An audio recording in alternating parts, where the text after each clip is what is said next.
Hello student, Gargi tutorial ক্লাসে তোমাদের স্বাগত জানাই। দেখো, আজকে আমার বিষয় হলো বর্ধমান ইউনিভার্সিটি থার্ড সেমিস্টার স্টুডেন্টদের জন্য বিএ, বিএসসি, বিকম যে সমস্ত স্টুডেন্ট আছো তাদের যে ভোকেশনাল কোর্স আছে, সেই ভোকেশনাল কোর্সের 3টে যে প্যাটার্ন আমি দেখিয়েছিলাম এর আগের দিন। আমি তোমাদের হিউম্যান রিসোর্সেস ম্যানেজমেন্ট অর্থাৎ HRM এর যে সিলেবাসটা সেটা আমি তোমাদের দিয়ে দিয়েছিলাম। আজকে যেটা তোমাদের দিয়ে দিচ্ছি সেটা হচ্ছে তোমাদের সেকেন্ডের যেটা ছিল মেডিকেল সেলস রিপ্রেজেন্টেটিভ অর্থাৎ MSR। চলো দেখে নেওয়া যাক MSR অর্থাৎ মেডিকেল সেলস রিপ্রেজেন্টেটিভে তোমাদের কি কি সিলেবাস থাকবে। সেগুলো আমি বিস্তারিতভাবে বাংলায় তোমাদের দিয়ে দিলাম, তোমাদের সুবিধা হবে। তোমরা খাতায় 3টেই আগে পারলে লিখে নেবে, এরপর তোমরা কম্পেয়ার করে বুঝে নেবে যে তোমাদের কোনটা তোমাদের জন্য সুবিধা হবে, সেটা নিয়েই তোমরা পড়াশোনা করবে। তাহলে দেখে নাও, সেকেন্ডে যেটা বললাম তোমাদের মেডিকেল সেলস রিপ্রেজেন্টেটিভ, তার প্রথমে দেখো কোর্সের শিরোনাম এটাই আছে, মডিউল 1। এরপর তোমাদের যেটা করতে হবে ইউনিট 1-এ ওরিয়েন্টেশন মডিউল বলে 1, 2, 3, 4টে আছে। দেখো কি কি করতে হবে: হাসপাতাল, ফার্মেসি এবং ডিলারের গুরুত্বপূর্ণ ব্যক্তিদের তথ্য সংগ্রহ করা। 2 নাম্বার দেখো প্রাসঙ্গিক সরকার সহ স্বাস্থ্য সেবা ইকোসিস্টেম সংক্ষিপ্ত করা, স্কিম এসি নিরাপত্তার সুবিধা।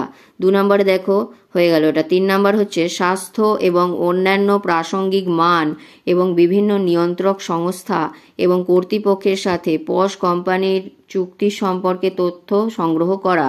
এরপর দেখো 4 নম্বরে নিয়ন্ত্রক কর্তৃপক্ষ এবং সরকারি নীতি, নিয়ম এবং নিয়ন্ত্রণ, CDSCO, NPPA, এগুলো সব ক্যাপিটাল কোডের নাম, MRTP আইন এবং বিজ্ঞান শিল্পের সাথে প্রাসঙ্গিক ব্যবসায়িক গতিশীলতার ওপর তাদের প্রভাব ব্যাখ্যা করা। এই গেল ফার্স্ট ইউনিটের মধ্যে তোমাদের এইগুলো পড়তে হচ্ছে।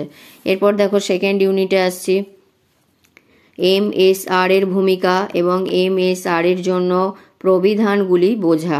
1 নম্বরে দেখো কোম্পানির মান নির্দেশিকা অনুযায়ী কার্যকরভাবে পেশা সম্পাদন করা। 2 হচ্ছে লাইফ সাইয়ার সংস্থাগুলি সংগঠনের কাঠামো এবং কর্মসংস্থানের সুবিধাগুলি স্মরণ করা। 3 নম্বর দেখো MSR এর ভূমিকার রূপরেখা, প্রয়োজনীয়তা, দক্ষতা এবং জ্ঞানের কর্মজীবনের পথ সহ যোগ্যতা অনুযায়ী এবং সেই পথে MC কোড অফ কন্ট্যাক্ট নির্দেশিকা MSR এবং CUCP থেকে MP আইন চিহ্নিত করা।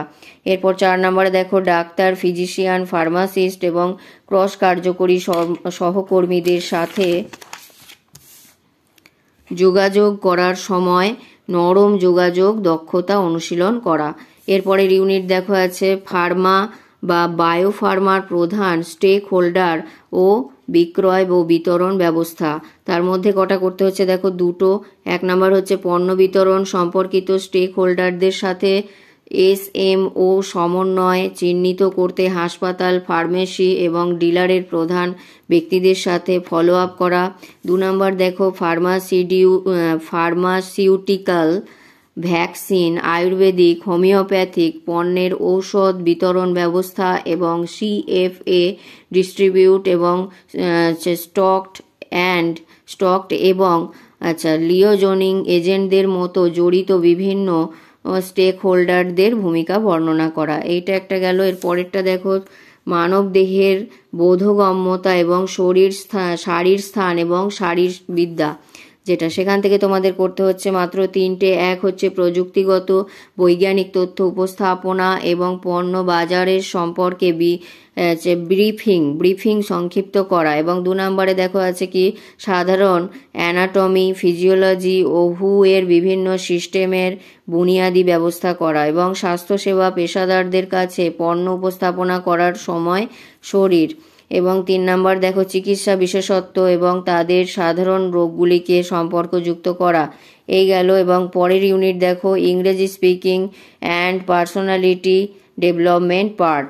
এখানে তোমাদের ইংরেজিতে কথা বলতে হবে এবং তোমাদের পার্সোনালিটি সম্পর্কে ভালোভাবে দেখাতে হবে কতটা কি জানো। দেখো 1 নম্বরে আছে যোগাযোগ প্রক্রিয়া বোঝা, 2 হচ্ছে যোগাযোগ পদ্ধতি বিভিন্ন ধরনের, 3 হচ্ছে ইংরাজিতে যোগাযোগ, 4 হচ্ছে প্রথম ভাষা মাতৃভাষায় হস্তক্ষেপ, 5 হচ্ছে ইংরেজি শেখার সময় শোনার গুরুত্ব এবং 7 নাম্বার হচ্ছে সময়ের ব্যবস্থাপনা।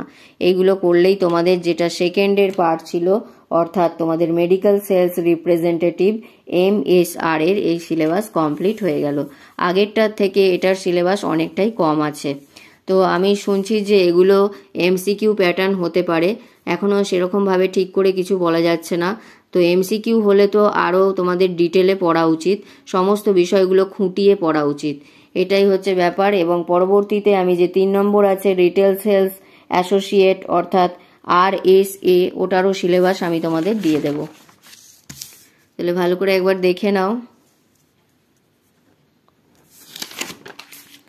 এই গেল আজকের ভিডিও। যদি ভালো লাগে ভিডিওটি অবশ্যই একটি লাইক করে দিও এবং চ্যানেলে নতুন হলে সাবস্ক্রাইব করে নিও। কমেন্ট করে জানাতে পারো তোমাদের আর কি কি জানার আছে এবং বন্ধুদের মধ্যে অনেক অনেক শেয়ার করে দিও। দেখা হচ্ছে আবার পরের ভিডিওতে।